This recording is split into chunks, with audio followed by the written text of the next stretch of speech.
force your mid champion to just sit in lane, and then when the fights happen, a lot of these short-range mid champions, Galio just comes in and ults, automatically wins you the fights, has that map presence, so they definitely don't want to allow that.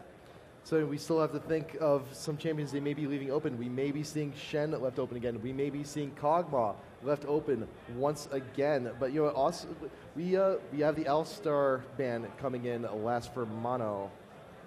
Yeah, I mean, Alistar is definitely a favorite of Curse. It makes sense to ban him every single game because Curse, they like roaming elements with that Alistar. We've seen them do kind of the similar thing that M5 was known for, which is Gangplank or Urgot. Any number of champions, you can send them in that bot lane. You have a manaless jungler like Mundo, like Shyvana. You give them blue buff, send them bot lane, have a roaming support. And then Alistar is a roaming support. He's just so aggressive at getting kills. They know they want to pressure the early game. Alistar ganking mid lane is just one of the most devastating things ever. You're like, you know, I just don't understand what's going on. Where is my life, you know, taking me? Because Alistar, he just flashes over your Wraith Wall, headbutt pulverize you to the enemy, you know, mid lane, and it's such an aggressive gank. It's so hard to deal with. So they definitely don't want to have to deal with elements roaming.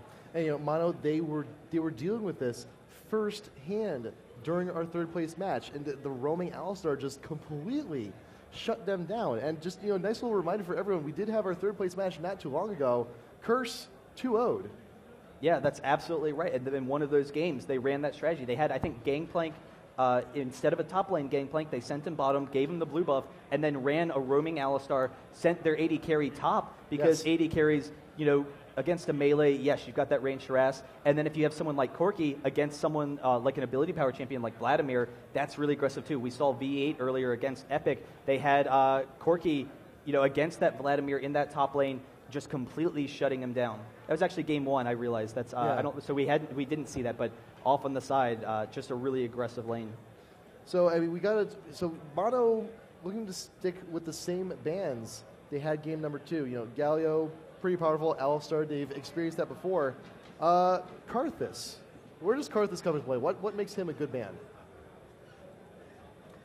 Karthus as a champion, he's really strong against short-range champions. He's really strong against melee comps. You don't have any, you know, strong CC. You have the wall, though. And against short-range champions, you throw off the wall. The entire team now is forced to clump because they've got their movement speed slowed, and Karthus has that AoE damage. And then a lot of low health teams, you have tanky teams that expect to win the fight with just barely any health. Mundo gets very low, but he has the regen. Then you couple that with a Karthus ultimate on top. All of a sudden, you win these fights. He's got the range where he can farm mid lane very safely against aggressive casters. He can just sit there, you know, use his long range to his benefit. He's got a lot of damage for Dragon and Baron. That's another big thing with Karthus. You know you can just instantly take Dragon or Baron when you have Karthus because it's stationary. You get those easy Qs, get a ton of damage out. All right, so it is the Ahri ban third. So it looks like the Alistar was a bit of a misclick. So we'll see the last ban, Kog'Maw being banned out by Curse. It's about time. And so there you go. They know that, you know, Mono had the first pick. They didn't want to allow that Kog'Maw. It really turned the game in the end. And here it is. Elements is going to be getting Alistar, and we'll have to see how effective it can be in this game. But Curse, definitely an extremely aggressive team at times, and that's going to be tough, particularly with Ryze. Ryze, as he levels up, as he gets items, he becomes extremely tanky. He becomes, you know, very difficult to gank. He's very strong in that mid lane. But you've got Nijaki with Elements, and if Elements is roaming Alistar, he headbutt pulverizes Paradoxical into a snare for Morgana. Those are quick kills against Ryze, and if you get those quick kills early, then you can really shut him down. Ryze does have the snare to help himself out, but Alistar's just too fast. His headbutt is about the same range, maybe even longer than the snare. It's about the same range, though, so he will get it off. And not to mention, Alistar, a champ on his own, very versatile. I mean, he could roam. He's very capable of roaming.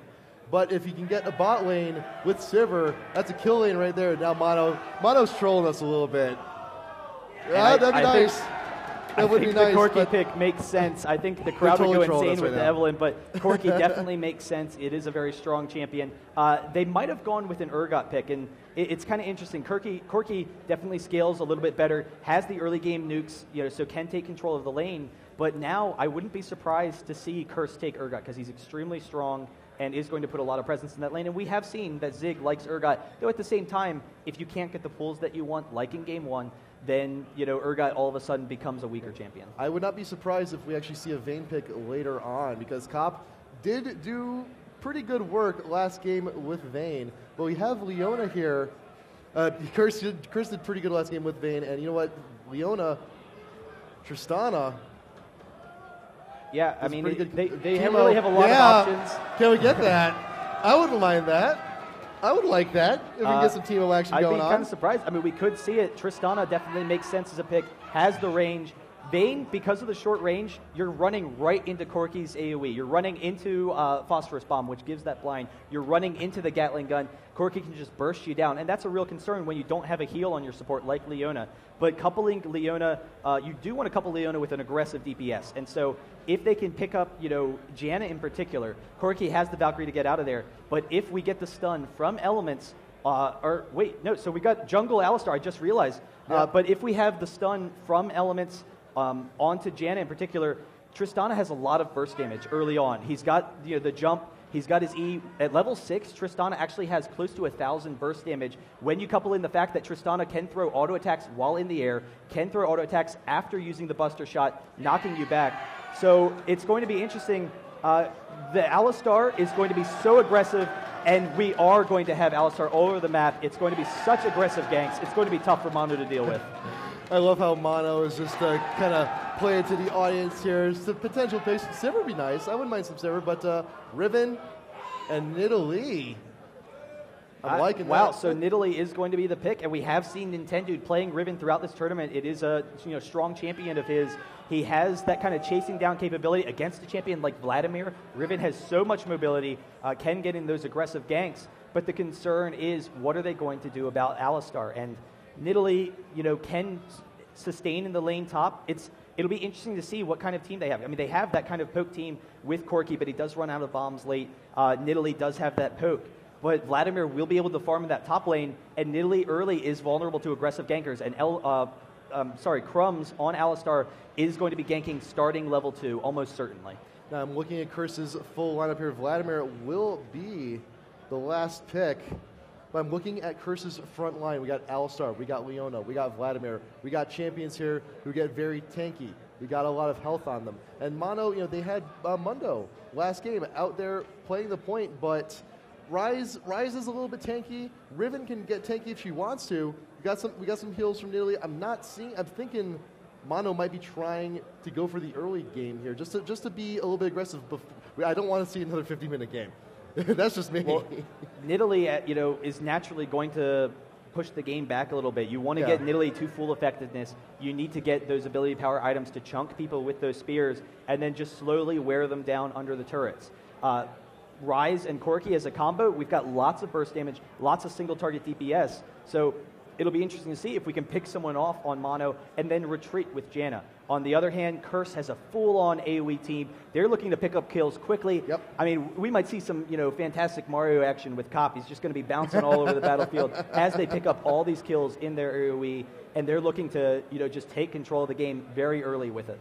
If we're getting Mario action from Cop, it's unfortunate that Mono didn't go Rammus then, get that King Rammus skin. That would have been nice and fun. But we're loading up into the game. The spectator delay is just starting. So yeah, we will have a jungle Alistar, and you know what? We may see some bad nightmares coming back for Mono. A little bit of what they had during our third place match. And hopefully they've learned a little bit from their experience a few weeks ago. They know how to counteract Alistar roaming through, and just good ward placement. If we can see some good ward placement from Mono at various choke points, they'll be able to see Alistar coming. They can go ahead and prevent all of those incredibly painful pulverized headbutts. And once again, we see Pixel running that clairvoyance, wants to keep track of Alistar, but you're absolutely right. Starting at level 1, very beginning of the game, they need to get wards in the river to watch for where Alistar's coming, because it's going to be extremely aggressive. We might even see an invade from Curse, because the Morgana-Alistar combo into a stun from Leona, that's devastating if you can pull it off. But regardless, they need to get wards around that mid lane, because mid and top are very vulnerable to the disables from Alistar. If you can get past that, then yes, you move more and more into a strong position. Rise becomes extremely tanky, tough to gank. but Alistar is actually a very fast jungler. That's the one thing that's surprising, how strong his ganks are and how fast he is, because if he has blue buff, he can clear the creeps extremely quickly, has his passive, and then couple that with the Pulverize, just clearing creep waves, is on par with Riven almost. Riven has a slight jungling speed advantage though, so if we see some counter jungling from Nintendo as the game goes on, that could maybe set Alistar behind. It'll be interesting to see. And I'm also a little bit excited. I want to see how this Nidalee fares against this team. We got those spears. We can chunk out Curse before they can go ahead and get the engage they want. But you know what? We will see how it works out. Game is loading up. Game number 3. Are you guys ready? Mono, Curse, game 3. Let's go. And so we are getting into it. Once again, let's take a look at our teams. It's always fantastic getting to see them in the action, see the intensity there. And we got this beautiful, overlay screen. Wonderful of course, we stuff. always want it. Mono, Curse getting ready. We may very well see another big, 50-minute endurance match, but I'm a little hungry. I kind of want to get dinner. But you know what? For a fantastic match like this, I would not want to miss it. Absolutely not.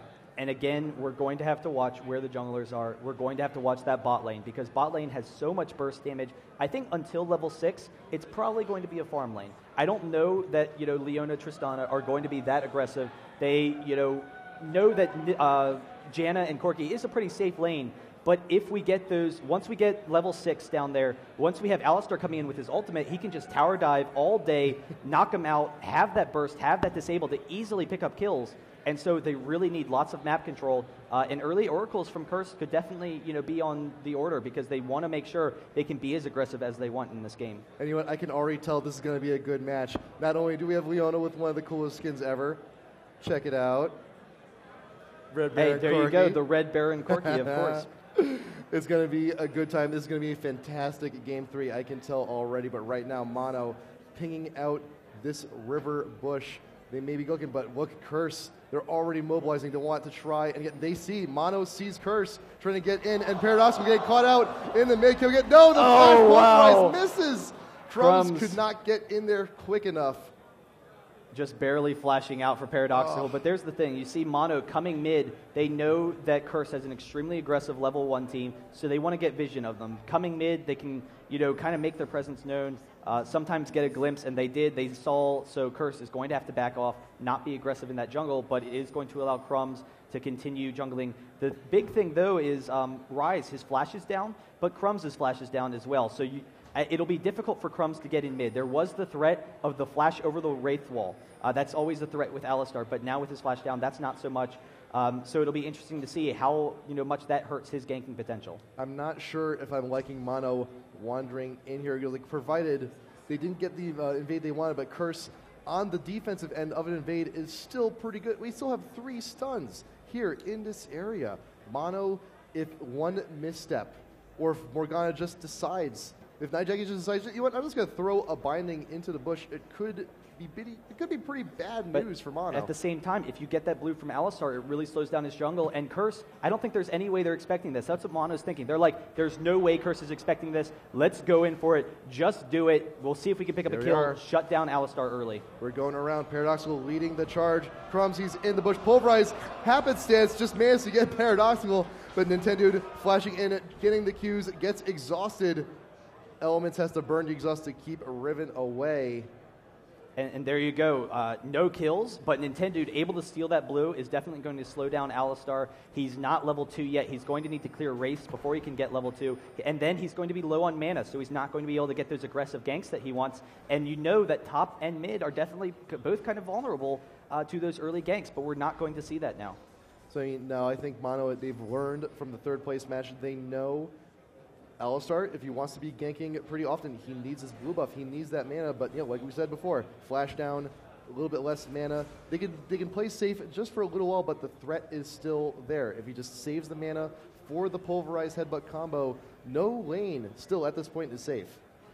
Yeah, and Crumbs actually taking E level 2 So E is going to slow down his ganks. He won't get the the nice combo, and that's because he knows he needs to pick up his jungling speed. He doesn't want to fall behind. But Mono with very aggressive ward placement early, and we have the same thing from Curse in that bottom lane. They don't want to see Riven coming down early, but Mono protecting their mid, protecting themselves from the Alistar jungle, and Nintendude actually going to come top. I'm not sure that there's that much potential for a kill against Pobelter, but maybe it's just to cover him from the Alistar ganks. Pobelter going back through the middle lane. Zion Spartan, can we get some extra damage off on Pobelter? Can we get a Spirit? We got the pool. Pobelter has to run away, but nothing really burned, so it wasn't the most successful of ganks. Well, but at the same time, you saw how much damage Riven has, and so they weren't able to get a kill. They weren't able to burn any summoners, but Pobelter extremely low. He had a huge chunk of his health taken off, so now he has to be defensive in this lane. And Nintendude actually coming back up, seeing if maybe there's another opportunity, if Pobelter kind of pulls himself out of position, or maybe just going to counter jungle a little bit. Just looking, making sure we see that the small golems are gone. So Crumbs was here recently, but we may see round 2 top lane for the gank very shortly. But actually, Nintendo's actually going to be wandering down to the Wraiths area. But actually, Red is still available, so he's going to go ahead and try and take that. This is risky. This is really risky because Crumbs is not too far behind. He's actually not going to Red. He's actually going to be wandering over to mid. Yeah, and so that's really fortunate for Nintendude, but he is going to be able to take that red, Paradoxical, go up top. He has a too huge close to that advantage, but bush. Paradoxical It's a out little of too close. position. Nice flash away.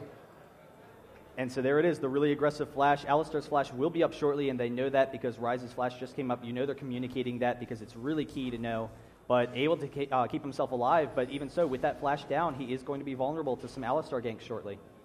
We do have a ward in this tri-brush from Curse. Mono has an idea that it's there. It's just there to prevent some of the ganks, some of the ganks that we may be seeing from Riven. But Curse once again pushing to tower very aggressively.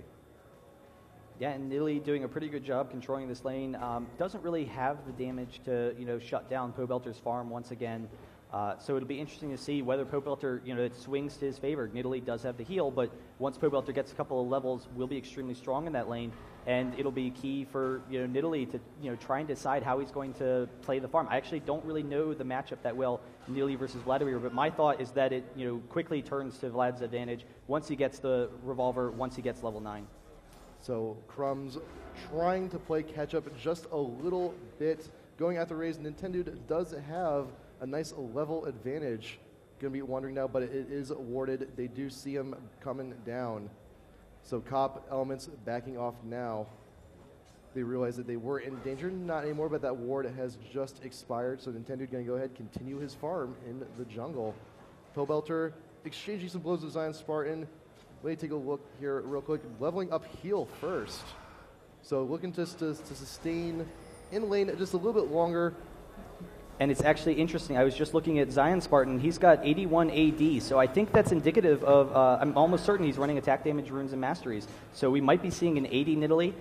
It'll be interesting to see how he builds. He's actually going on to Pobelter, is going to be able to pick up this kill. There's the Ignite, but will he die as well? Gets the heal off, just barely surviving. Nice. So effective play by Zion Spartan, just a lot of damage.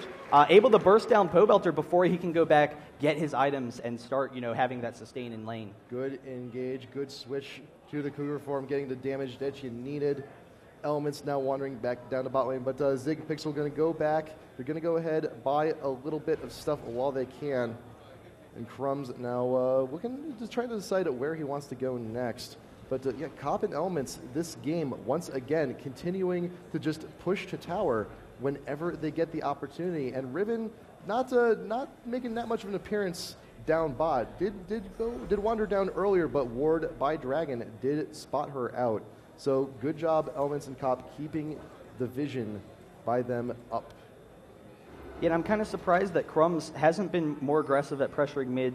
The flash will be up shortly for Paradoxical, so it kind of misses that opportunity. But at the same time, I think he actually knows. We see Tristana jumping onto Zig bottom, so getting some nice damage there. But I think Alistar recognizes that Mono is going to have good ward coverage. So if he's going to come in and try a really aggressive gank, he's going to be putting himself out of position. Maybe we get the counter gank from Riven. So he just kind of wants to avoid that, get himself some levels, get to level 6, so he can have those tower dives through the back door. Blue buff getting past 2 Nijaki in mid. Nintendo continuing the counter jungle, getting rid of the Raze, leaving one, being a bit of a jerk. should be wandering up to the small goals. Going to be taking Wow. those as well. And Pobelter taking quite a bit of damage from Zion Spartan top lane. And there it is, the AD Nidalee. He's building towards Mert Treads, maybe even a Wit's There End. we go. We got the minion wave. We're going for the dive here on Pobelter. Nintendo is not too far away. We got the pool from Vladimir trying to get away. Can we get a stun? And Crumbs is here to help save the day. Pobelter trying to get away, but Nintendo and Zion Spartan have to retreat from this one. Pobelter sticking under tower, sticking to his guns, and Mono is just going to go ahead and back off. But right here, Nijaki, Paradoxical, they both came to help, but Nijaki coming in. We got the ult. Paradoxical's going to get, flashes away just barely in time, is still ignited. And actually, Elements and Cop are going on to Pixel here. He does flash out with the Ignite, so very low, but action in all three of these lanes. And Nintendo still coming up aggressively in this top lane, trying to see if he can get in on Pobelter or even steal some jungle from Alistar. But he's going to just goes ahead and take that little small goal. It's like, no, mommy, come back. But it's interesting. I mean, AP Nidalee, I would think almost certainly has a disadvantage against, Vladimir. There's no way that AP Nidalee can shut down Vlad. But this AD Nidalee is actually, being extremely effective, does have the heal, but then has the burst damage, and, can harass Pobelter out of lane. He doesn't have his revolver yet, so we've seen some great harass. And actually, Zion Spartan jumping onto Pobelter, so much burst damage. And, that's kind of what we're seeing in this lane. It's fantastic. He does have the gold, should be backing, should be getting that revolver right now as we speak. Crumbs also backing, looking to see what he can buy as well. And now Zig, Pixel, everyone's just, we've had our nice little team fight phase. Everyone's got that out of their system now. Looks like Riven will be passing the blue buff over to Rise, taking that back with him in the mid. And Nijaki doing a little bit of counter jungling of his own, going ahead, pulling over the Wraiths and taking those. But yeah, Paradoxical, now we have both of our AP mids with the blue buff. But the Nijaki's is about 75% done, while Paradoxical's is pretty fresh still. And still Pobelter, Zion Spartan dueling up top lane, and now Cop and Elements back again bottom. How many wards do we have on Elements right now? We got a pink ward, we got a sight, we got a vision ward, we got a sight ward. Gonna have all bases covered there, bot lane in terms of vision. And so Mono now, they actually have this ward in the mid river brush. They recognize that Morgana, she's very aggressive with pushing and then stealing those wraiths. That's a very common thing with the pushing jungler. We actually see Nintendo getting ready here. Both teams We're going to have a idea. double gank, so both of them are ready. Crumbs is going to have a kind of difficult initiation, but if Paradoxical is trying to get it, and actually Nijaki going to throw off the ult on Paradoxical, but Crumbs is going to come in, and Nijaki getting burst down, will have the Ignite, able to get out of there just barely. Yes! Gets the kill with the ultimate, the Exile Blade. Fantastic play by Mono. Tip of the sword, just barely getting that kill on Nijaki. Wonderful, wonderful play for Mono. And looks like it. We got pings. We got pings around Dragon. We got the AP mid down. Might as well go ahead and take it for free if they can. We have no vision on it right now for Curse, so this should be free Dragon for Mono. Yeah, and I mean, already a 1.5k advantage. That's going to bump it up to 2.5k. It'll be really interesting to see how Curse retaliates. But once Curse is a team, they will be very strong. But Zion Spartan taking that top tower, now chasing after Pobelter. Alistar is getting his red, but isn't coming up. We'll see if Zion Spartan's still diving, and he's going for it. He gets the red buff, doesn't get the spear. If he had waited a second, Vlad had pulled, but extremely aggressive, able to force Vladimir out of lane and just completely dominate top lane. I can't believe it. 87 to 64 in the creep kills top lane. That's a pretty good lead for Nidalee up top. Bot lane 106 to 97. So actually Corky's actually coming out just slightly ahead in terms of the creep kills and bot. And Morgana 103 to 95. So Morgana winning mid just by a hair. Yeah, Morgana definitely can just push Rise into that tower, and that's what she's going to be looking to do. But Rise can farm fairly easily. We'll see, whether we start seeing those ganks bottom. Nijaki always can come in, but once again, Zion Spartan chasing down Pobelter, gets off some nice burst damage, taking him below half health, and he is going to be pushing top. He doesn't have any good ward coverage, though, in the top jungle, so we'll see whether or not we can get a gank from Curse. It would, I think Alistar, I think Crumb should start hanging around a little bit more top lane, because like you said before, they should, if he just hangs around a little bit, looks at Nidalee's actions, you can tell, all this not warded. You might as well go for that gank, go for that kill. Hey, we got a kill on Nidalee already has a kill to her credit. So it might just be in Curse's best interest, maybe even get Morgana to come down, double ward in the bush, Paradoxical getting caught out. See, both those wards got a little bit extra vision there. Paradoxical trying to get a little bit of revenge on Nijaki, damage-wise, not going to be able to get that, but Zig. And Mono trying to steal the blue, Nintendo, with the counter jungle, but Crumb's actually able to smite steal back his own blue, so able to keep control of it. It means they can't pass it to Morgana, so she can't be as aggressive with pushing as she would like to be. Yeah. But, it will help Crumb's jungle. Elements going in right now on Pixel, gets caught with the stun and melts immediately, but now Zig is the next target to go down, and Tristana just plugging away, but will Elements be able to get away? Tries to flash out, one more shot, yes! And now Cop, Zig, we got a nice little duel here. Cop has to flash away, but look who's nearby. We got Paradoxical coming in. Will he go around? Maybe, no, not so sure. Crumb's going to get into Tribush, prevent any potential jumps on Cop, but Nintendo's around the corner in the bush. Pulverize going down. Nintendo's a little bit trapped, and headbutt through the forest. Yeah, I guess just kind of wanted to see how much damage he would do, see if maybe they could pick him off with Cop. Recognize that wasn't going to happen, so just knocking him away. And now we do have Nintendo coming mid, and Morgana a little bit out of position, but will generally be a pretty safe lane. Will be extremely hard to gank, so just going to play a little bit safe there and be fine. We got some good ward coverage here by Curse, just enough, especially that double ward right there, to see if Riven is coming. And you know what? Morgana saw. Morgana backed off, so safe AP mid for now.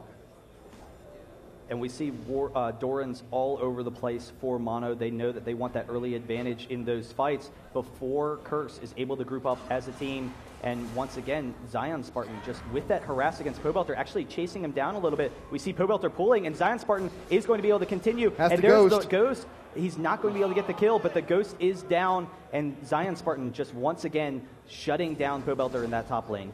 And the spear, I mean, it still does a pretty good deal of damage, but yeah, just the fact that you're forcing Pobelter out of lane, it's still amazing. And now Crumbs is here, but with a low health Vlad, I'm not sure what they're going to accomplish as much. I mean, Nidalee, she's very elusive. She can just go ahead and hop over those walls, but we got Crumbs here fishing around the bush. Can we get the need? We got the headbutt into the wall. Can we get the pulverize? No, flash away just in time. But bot lane, we actually see Nintendo able to pick up the kill, and the Zig following it up with a kill on the Cop. So really a great aggressive play there. Elements and Cop, definitely trying to be aggressive. I'm curious whether or not they baited it out if Elements jumped into him and then wasn't able to escape. Was that Nidalee trying to leap and just a headbutt backwards? I think that's what that was. But once again, Zion Spartan chasing down Pobelter, and it's just constant, endless harass onto Pobelter, even under the tower. And just, again, that AD Nidalee, but Paradoxical coming up top. We do see some good ward coverage, and bot lane is going to be able to pick up that tower. So great map control so far for Mono. If they can continue the map control, get these small fights, they do have an advantage in the small fights because they are tankier. They have more sustained damage. The question is, Curse has more disables. They have more, AoE burst kind of damage. So Curse definitely wants more team fights. Okay, can we get another spirit? Yes! Zion Spartan I just want to go home. Why won't you let me go home? It's Zion's. It's AD Nidalee, and so it's just they don't have an answer for it right now. The question is, how effective is that Nidalee going to be as the game progresses? Nidalee will be kind of like a weaker version of Riven, as that AD form. We do see Alistar coming once again, and Nidalee jumping onto Pobelter, throws off the Ignite. Pobelter very close to going down. Can Zion Spartan pick up the kill? No, Zion Spartan's not going to be able to do it, and now the disables. He's actually still chasing, and then using those auto attacks. We do have the Ignite on Zion Spartan, just barely not able to get it, but he's going to jump out of there and survive. And here comes Riven coming in here. We do have the rest of the team. Corki over the wall. Corki with that range damage going to force Curse to get out of there. That was way too close for comfort for Zion Spartan. That was about like 30, 40 health getting away. But I love it, pushing it to the edge. He, there was this one really bad movie. I can't remember the name of the movie, but one of my friends loved it, and the tagline for it was, "If you're not living on the edge, you're taking up too much space." That is Zion Spartan's mentality right now, and that's how he's playing. Just forget it. I'm low health. I'm going back in. I want these kills. And now we see Mono coming down for this dragon, going to be able to take that gold advantage. Dragon number 2 is up in Mono. Actually, they're changing direction here. They see Morgana in the neighborhood and the binding just barely missing. Crumbs is here. He's got the Oracle, so he's going to be clearing that ward away. And Mono, you got double wards in the bush. And Mono's actually backing off from Dragon. Curse is all the entire team because Nidalee is back at base. Mono is outnumbered here, and Crumbs, he's behind the wall. He can go ahead, flash, pulverize whenever he needs to. The binding once again missing. CV going down, and now the plan has been foiled. They got vision inside the pit, and they knew where Alistar was. But look, Nidalee is now here, joining the party, and we got Dragon. But this is what Curse wants. They want this AoE team fight set up. Crumbs with the ultimate going to get rid of that shield, and here we have the whole team going down. Crumbs going down very quickly, but Nijaki with the ultimate and is actually going to die. So Zig, very close to dying, does have the ignite. Cop will be able to pick up that kill. The rest of the team is doing pretty well, though. Cop chasing after Pixel, and Zion Spartan is going to chase them down. He has the red buff, and he's chasing down Pobelter. There's the kill on Pobelter, and this is going to be a Dragon for Mono. That was hairy. That was a little bit hairy. I think Mono started the Dragon. Curse, that was their cue. That was their cue to go in, and they just had so much great timing on Alistar. He pops the ult, Janet gets in with her tornado, pops him up. He wasn't able to do too much. He didn't get the initiation that he wanted. Mono took full advantage of it, cleaned house, got the Dragon, and they're actually going to get a little bit of damage, I think, on mid-tower once this wave pushes up. And it's interesting, Morgana with the double Dorans into a Rod of Aegis. So, you know, definitely gives Morgana a lot of early game tanking, but doesn't have the same fight control as if she was pushing into more items. Probably, you know, didn't need to get both, but it will allow her to, you know, have that damage, have the mana without getting the blue buff. So maybe she can pass the mana over to Alistar, which is the thought. But if Morgana had that Zhonya's, or was working towards it, you saw in that fight, Morgana just bursted down so quickly. And, you know, Curse not able to pull off their combos as they would like. We're going to get this blue buff passed on to Nijaki. Once again in the mid, extra mana for an AP carry. Always, always good. We got Pobelter going to be farming top. Can you even get to that last week? Yes, he can. So we got that nice little wave pushing to top tower. But everyone, once again, converging in on mid. We got 4 members of Mono here ready to push down the remaining health on this tower. It's halfway done. Should be done in just a moment. But now Curse, they're wondering, should we go in? Should we get all of our team in the mid to help defend? But they're a little bit too late on the draw. And Curse trying to regroup, and Mono hanging around Baron area just a little bit. I mean, we've seen how Mono likes to go for Baron around this time, but we will see. We will see what they do in these coming moments. Curse, Crumbs, they got the Oracle's going to be clearing that ward away. And Nijaki pushing up the mid may actually be able to take a little bit of health off this tower, but will walk away. Zion Spartan coming down from top lane. We may have an initiation here on Curse. Was going a long way around, but got out Elements. We got the binding here on Zig, but Elements has no choice but to blow all these cooldowns to try and make it out. Nintendo comes in with the ult and finishes them off. And look, we got Crumbs recalling in that bush. I thought he was going to eat a spear, but he managed to get away. But Mono, we know them for their Barons, and they're going for one now. Yep. They know how strong they are. They know that they have the 4v5 advantage. And so with the heals from Nidalee, with the shields from Janna, they can, you know, take this without getting too low. So they can either bait Curse in, and that's actually what's going to happen right now. Curse coming in to try and defend this Baron. Curse, they're at the front door. Baron, once again, all those spears doing that kind of damage. Pixel getting bound out front, but the ult blowing everyone away. Morgana ult was broken, and we got the Vladimir ult trying to do as much damage as we can. Crumbs has no choice but to flash away. Nijaki being the first one to fall. Pobelter going down next. Riven does fall, but Cop rocket jumping away. Mono definitely got the better of that engagement. And there's just so much AoE damage. Curse was right on ball. They, you know, were there to defend that Baron, but Mono able to drop it almost immediately. They had just so much damage output. All of that AD, that's one of the strengths that this Nidalee provides. Also has the strength to duel with anyone in the game, so if they need to, they can split push. But with that Baron, they have the poke, they have the tower pushing capability. They can just drop mid, and they will come. We'll see if they can get this inhibitor here, or if Curse can stall out, but it's very likely that it's going to go down. We got 5 seconds. 4 seconds, 3, 2, 1. Nijaki and Pobelter are back up, but there's still a little bit of travel time to get from spawn to tower, but Mono will go ahead and take it, leave the inhibitor open, is going to go ahead and fall back.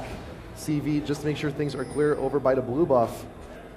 But we see Curse now trying to take their own objectives back, but you know what? Mono has Baron. They have this massive advantage now 22 minutes in. If they can just go ahead and get another good solid push up in mid, take out that inhibitor, who knows? They may be able to take this. Yeah, and it's really interesting, just this great Nidalee play from Zion Spartan. I know, talking with Dan in the past, I think it was the Curse Mono game, Zion Spartan had picked Nidalee there as well. It was an AP Nidalee, but Zion Spartan definitely well known for that kind of play.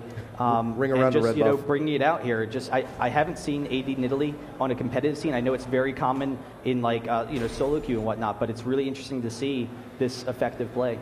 I'm also, I'm just looking at Nidalee right now, 4-0-3. Looking also, we got to give Zig a little bit of a shout out too. 6-1-3 right now. Yeah. Doing pretty good for himself. Infinity Edge and getting another BF sword for himself. So that's gonna be a fair amount of damage. And here's the thing: you look at Mono's team right now. They basically have that same just tanky front lineup. They're so tanky at this point because of how far ahead they are that the AoE comp from Curse can't get the engages they want because they can't kill people fast enough. So they still have a lot of damage. They still have the potential for picking people off, but we're just not seeing enough damage from Curse to take down all of these tanks.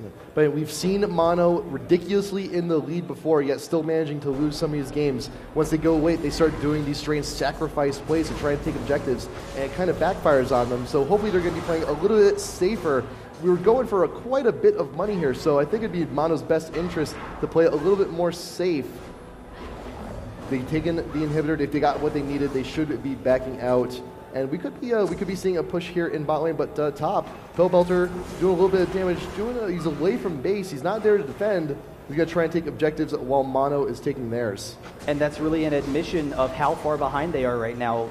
Curse, they know they can't defend any fights. They know in these team fights, they're losing right now. So rather than, Vladimir coming with them, trying to engage, he's just decided, hey, I'm going to split push, try and get some farm. Otherwise, I'm going to sit in base, not get any farm, fall even further behind. So able to get that farm and then see if he's going to come back now before they get the second inhibitor and, try and defend with his team. After this minion wave, this should be the last bit of Baron buff for Mono, so they should just make the best of it while they're here.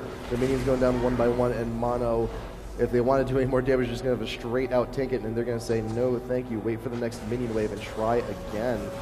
Taking out all the minions coming out from Curse as they emerge. So when this wave comes on up, they'll be able to go ahead, get a little bit more damage. It's about 75% already. So 2-3 minion waves of this kind of pressure, and Mono should be able to take that down pretty easy. And so we do see they're pushing mid. Nidalee just taking down this tower extremely quickly. They are going to get the tower, but here's the engage from Curse. They're trying to chase. There's the headbutt pulverize, followed by the Leona ultimate, and lots of AoE damage going off, but they're just not able to pick up the kills. They are all very low. Cobalt are able to kill Zig, and now they're in full route here. We do see Curse chasing them down, and not able to pick up that fight for Mono. That would have been a game most likely, but able to defend that inhibitor and see if they can stall out some more. But in the meantime, we saw these super minions pushing up to the Nexus towers, but it's only a little bit of damage, and I don't think not worth the deaths that Mono has taken. And see, they could have waited a little bit longer. They could have played a little bit more of a back and forth game, waiting for another minion wave, getting a little bit of poke on the tower until they can get it convincingly. But they're God Dragon, they're getting their objectives. I just don't want to see any more sacrifice plays like that. And here's the issue. Mono, because they were pushing down that tower, maybe not in the best positioning that they want. They had, their front line, all of their DPSers were kind of up front, so they're able to get caught by that AoE. Really aggressive engage by Curse, though. They have the potential for huge initiation. Now that, the tower is gone, we'll see whether or not Mono decides to push up that bot inhibitor and, maybe take it down, continue pressing their advantage, or if they kind of start to fear Curse now with that AoE fight, recognizing that Curse still has a lot of potential to win these fights. Mono definitely needs to be extremely careful with these next few pushes, because if they have another bad push, if they take 1 or 2 deaths, if Baron comes back up, they could just be giving it to Curse next time it spawns. So we do have an open inhibitor, but Curse is here. They're all here to defend it. So we need to take out this minion wave and wait for the next one. We do still have some super minions pushing up in the mid. And Mono is just going to go ahead. They're going to go for this inhib. We got the binding down. Zig in the back lane. Coming in. Pulverized into the wall. We got the pulverized Zig. being focused down, goes down immediately. We got Morgana ult being triggered, intended being the next target down. Elements will be able to go down. Yes, Leona Riven down. Nijaki being the next one going. Paradoxical Zion Spartan are trying to get their focus on Nijaki, actually going to be able to live. Crumbs cannot finish off Zion Spartan. Paradoxical in Pixel. By the backline cop. Flashes over rocket jump. In the air still. No! Red buff OP. Fantastic play by Cop. You do get the auto attack when you're in the air and when you're using your ultimate, so he was able to do that. But the big thing was you saw the snare on Corki setting up that fight. Corki getting caught out of position, and that's kind of 2 fights in a row that Curse was able to get a hard initiation on the AD carry, prevent all of that damage. And if they can keep Corki alive, then we'll see how much damage Corki's doing in the fights. But being bursted down that way, chain CC, Corki just really had no hope there. Maybe rushing a Quicksilver Sash. I mean, I know Corki is currently working on just continuing to build up that damage, but with how hard this initiation has been from Curse, if they continue to pick off Corki, those fights are over for Mono. I'm extremely worried for Mono right now. Again and again, we've seen them get ridiculously in the lead early on and end up having team fights like that where it's just bad engagements for him. But here we're at Baron. There is a ward in the pit. Mono trying to do what they do often and do best, but all of Curse is up. They got the line. They're coming on down. And Nijaki's in the back of the pit, potentially trying to get a binding, maybe even a steal, but Mono's now disengaging. Elements is out in front. They want to catch him off guard. Zion Spartan dealing as much damage as he can. Shield will be able to protect. No, Riven comes in with the ult. Finishes her off, and Bowbelter ignited, trying to get away, and Nintendo in the thick of it, and Crumbs in the middle of all of Mono does fall next. Cop has to rocket jump, but we got the Morgana ult. Is it all broken? No! Oh, the last hit, the actual trigger of the Morgana ult, killing off Zig. Yeah, and Mono, trying to go for the epic win there, trying to get the fast win. They actually already had the fight won, and they could have come as a team, taken these 2 inhibitors, and that's what they're doing now. While Tristana still needs to recall, they can come push down this mid inhibitor, maybe even transition risky. Top, but the concern is they're extremely low health. And Tristana, I don't think she's going to be jumping into the middle of them. We don't have any support from, Nijaki here, unless he's going to be able to hit a snare. So this is going to be most certainly a second inhibitor, but Leona is back up. Elements chasing him down, see if he can get in, so they're only able to get the 1 inhibitor. Nintendo will be recalling it back in time, but that was extremely, extremely risky play by Mono. Curse could have easily turned the tables on them. They had so many champs low in the base. If they killed one of them, Curse could have just killed the entire team right there and then gone for Baron, but Baron is being pinged once again from Mono. They got tunnel vision right now. They are so focused on getting Baron this time around. It may very well backfire, and Curse is getting ready. They know Mono wants Baron, so they're preparing in advance. They got the wards down. And this time they're a little bit better prepared. They're not all scattered. They're all here in the same area. And Mono here, once again, in the pit, clearing the ward. But if you saw that last fight, Mono almost certainly knew that Curse was coming. They knew that they were baiting it in. We saw Pixel didn't even clear the ward in Baron. He had to have known there was a ward there, so he was trying to bait them in, try and give them a little bit of a peek so that they can pick people off, and it worked very effectively. We saw Nidalee, chasing down Elements. They were able to pick up the kill there, and then we saw Nidalee over the wall attacking because he had vision of Tristana, able to get those attacks off. And so once again, Mono trying to bait this Baron in, trying to pull Curse out of position and see if they can get their ADs in on Cop. Leading the charge, he's in the bush. Spears coming out from the bush. Very familiar taste for Alistar, eating those spears just like he did earlier, but he's leading the charge. If he sees anyone, we got the shield from Morgana to prevent any CC from going on him, because if he's leading the charge, if he gets a good pulverize, but look 2-3 at members. Top bot lane. Oh, whoa, look at that. Look at that. We got a huge wave going in right for that inhib. Yeah, bot lane's definitely got a huge push. That's going to be able to take the inhibitor, and so now Curse has their attention diverted. This is a perfect time for Mono to actually just go right in for this Baron. So we'll see whether or not they pressure it. They see Tristana. That is their signal. They see Tristana clearing the wave. Leona has actually gone all the way back to town, so this is Mono's cue to go for Baron. Curse, not that they're all recalling. They don't have the vision that they have. They don't have the vision anymore. They tried. They had no choice. They had to come back to either save the inhibitor or go try and engage them at Baron, and they made their choice. And now Mono, once again, Baron with the charge, looking to take out this tier 2 tower in top. Yeah, and I mean, if they hadn't gone back to defend the inhibitor, that's game over, because 2 inhibitors down, Mono can just set outside this tower. They have the pushing capability. They have some good kiting capability with Pixel. Pixel can just disengage for them, so they could have just slowly won the game. So Curse needed to defend the inhibitor, but now Baron buff gives them that regen, gives them even more damage, and we've seen them, win these fights. It'll be very difficult for Curse to defend, and Mono can be very slow here with the push. Oh, actually, we got the Crumbs with the flash flash in. Crumbs with the flash. Pulverize trying to get as many as Mono he can, but the Janna blowing everyone away. Nightjackie is in the thick, Nintendo in the back line. Pobelter's taking a lot of damage in it, but Zion Spartan is waiting for his moment to come back in. The binding from Morgana missing everyone. Pobelter being caught in the back of the line. We have no minion wave. We have no one to tank. We have no minions to tank the tower. They have to wait for the next wave. Now Mono needs to decide, what are they going to do? Are they going to relocate? Are they going to stick with the same lane? Nightjackie defending very low. We got the binding in on Pixel. He's going to do a fair amount of damage, but not a kill. We have the next wave.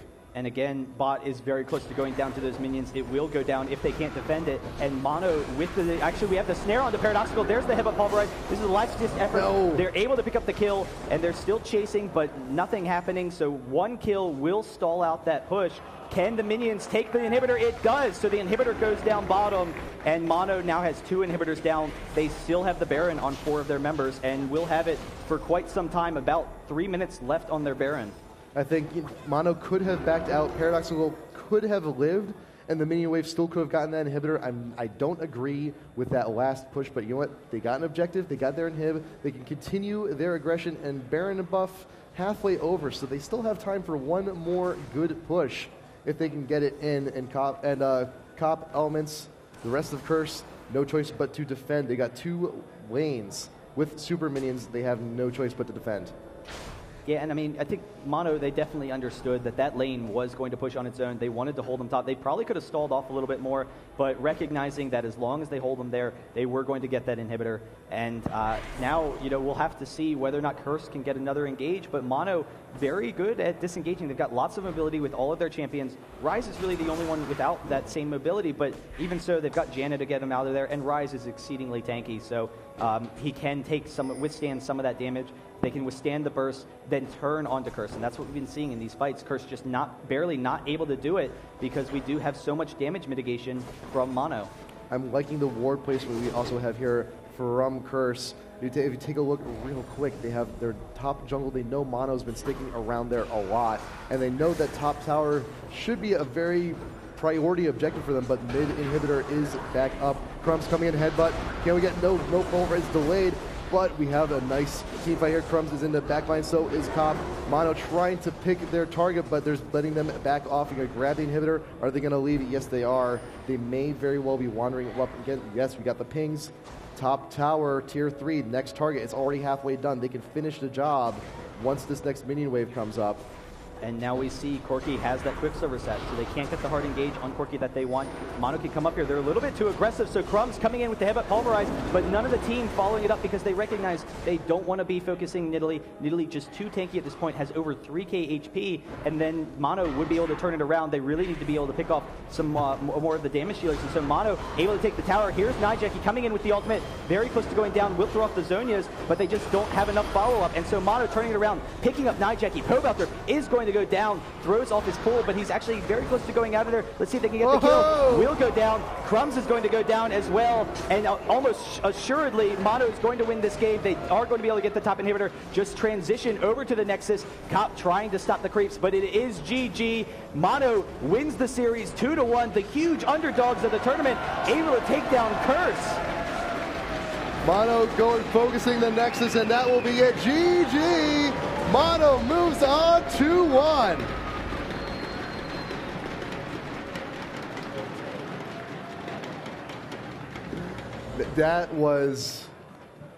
That set. Wow.